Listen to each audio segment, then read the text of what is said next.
morning, people. This is gonna be a quick video. This is a video that I tried to do a few different times over the past couple of days, but I was in, man, I tell you what, I have Sprint cellular coverage. I need to switch to Verizon. It's ASAP. I got my tablet and my phone that I use primarily for business 85-90% of the time. And you know, in the trucking industry, being all across the country, in mountains and stuff, freaking Sprint sucks, dude. It's good coverage for where we're at home, but anything out, it's so unreliable. And I run my ELD off my tablet, and then trying to book loads and stuff while on the road, it can be a pain in the ass, man, loading and stuff. So you don't really realize how important it is to have a good cellular connection. But you know, this past week and a half, I've been freaking roaming everywhere I'm at, because I went out west basically this past week, and I did really well revenue wise. But next week I'm gonna be doing a shorter deal. Got a load booked to Florida, northern Florida, that paid really well, Jacksonville. So you know, I'm gonna have to deadhead out of there because it's ridiculous what freight brokers are pushing that freight for over there. You know, I'll just deadhead to Atlanta or like Georgia or something. I don't know. I'm looking. So, but yeah, that one load, I'm probably gonna just do 2 or 3 loads next week and be home, and still probably gross like, I should be able to gross like 6 or 7, and then take home, you know, for 45 to 5. But anyways, I'm sorry. This video is about Uber Freight. So if you checked out my other video, I did I booked my first load with Uber Freight, you know, like a month ago, and it went really well. A little bit of downtime, but you know, it paid good. I think it was like $3 a mile. And it's seamless, it's effortless. You literally find a load. If you like a load, you know, click tap to book, and you book the load. No calling the broker or anything. You can call them, but I'm not sure what kind of level of communication you can accomplish by calling them. I mean, they've been really kind, but it's not like when you're on DAT Loadboard and you book a load on there, you call the broker and you negotiate the rate.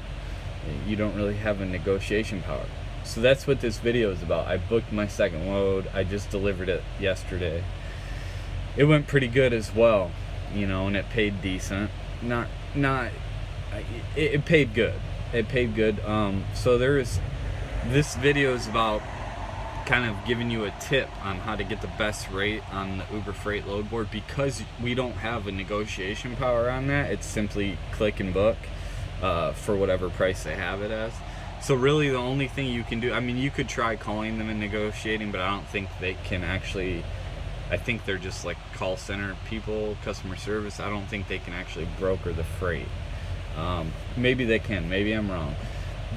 But the one thing that I did was, this particular load I delivered yesterday, I sat and watched it for a few days, I think 4 days, because I was working out, you know, I was out west and working my way back, and it was the holidays. It was New Year's Eve, New Year's Day, so and the day after, and there wasn't shit on the load boards paying worth a dang.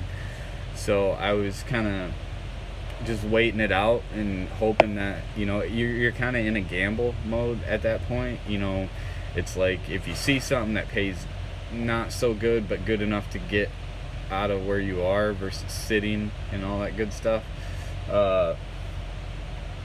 you know, there's playing the waiting game, hoping for something better, for a better rate. You're playing poker basically with the brokers, like, because you could end up sitting and losing more money. So, but you know, I'm a risk taker anyways, and I kind of understand how the freight goes. But I this particular load that I delivered yesterday, it was a beer load, which I don't really like because, well, it's Budweiser, and some of you may know how slow they can be. So I knew I was going to have a lot of downtime, and I could, so I just wanted to make sure that rate that they had posted originally, when I first started watching that load,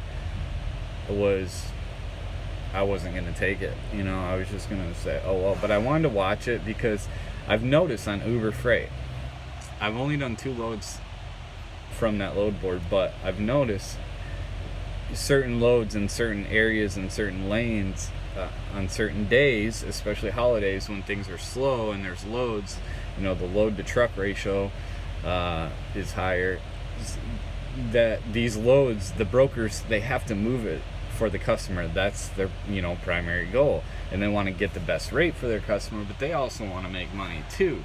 So if they can get more money for a load, then obviously they're gonna do that within means of the customer, because it's all about the customer. And I get that. So originally they had posted it for like pretty close to a little under $2 a mile, and I think I ended up booking it for like $2.25 a mile or something like that. But it literally, that's my tip. Okay, I'm sorry I'm getting off on a tangent. I just kind of want to give a full spectrum of what I'm talking about with Uber Freight and other load boards.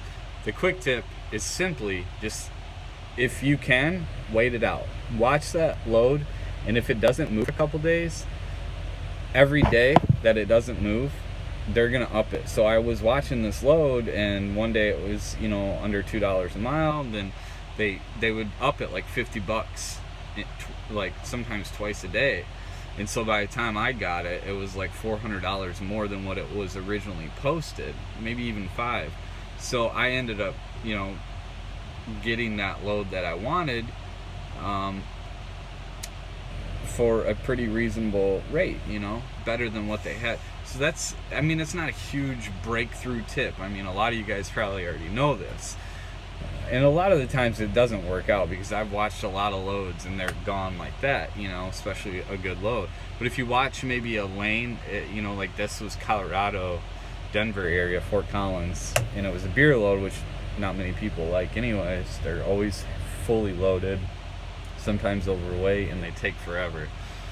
But it was going to Fargo, North Dakota area, which is kind of the direction I was thinking, because I've done well, coming from Fargo to Michigan.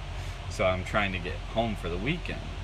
And so I found a load from Fargo area on Friday going to Michigan, and delivers Monday morning, which was perfect, which is what I wanted. And I called the broker, and I negotiated a pretty good rate, so better rate than this one. So I figured if somehow I could make this one wait out, this Uber load, then it would just be a really good situation for me, because I had already completed another load before that. So this week, coming into Monday, I will have gross $7,000, I think. And so that's a pretty good week for me. Take home is around 5. So, but yeah, that's my only tip. I know it's not huge, and hopefully you weren't expecting some breakthrough tip, but I hope that does help you. If any of you are thinking about, or heard about Uber Freight, it's honestly, it's a good broker. It's a good app. There's a lot of shitty loads on there, but I noticed that they're pretty much close to average on every load. There's nothing really paying shit, compared to you on DAT or 123 Loadboard. And there's a bunch of brokers that put out a bunch of shit, man. It's sad, really. And I don't know if they I'm sure they do. They know, they see what we see. They see the 15-day average on the lanes and stuff, but that guy's tandems his tires are stuck. That's gonna fuck his shit up.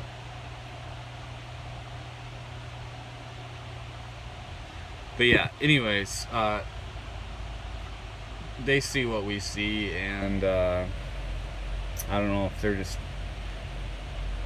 I think a lot of it is like double and triple brokering the same freight. Like you'll see loads on there that are posted by the original broker, and then another piss-on broker or whatever, or up-and-coming broker is like, oh, and they try to move that forward. They buy that freight out or something and try to broker that one out at the same time at the lower rate, at a lower rate, and they say, if I can move this for you for this, will you do blah blah, which they're all going on the same board, and if they see I don't understand like what they, I don't know, man. But and so Uber really kind of takes away that bullshit shadiness, I think. At the same rate, you can't negotiate, because there are some good brokers. Like I like Coyote, man. I've had good experience with them.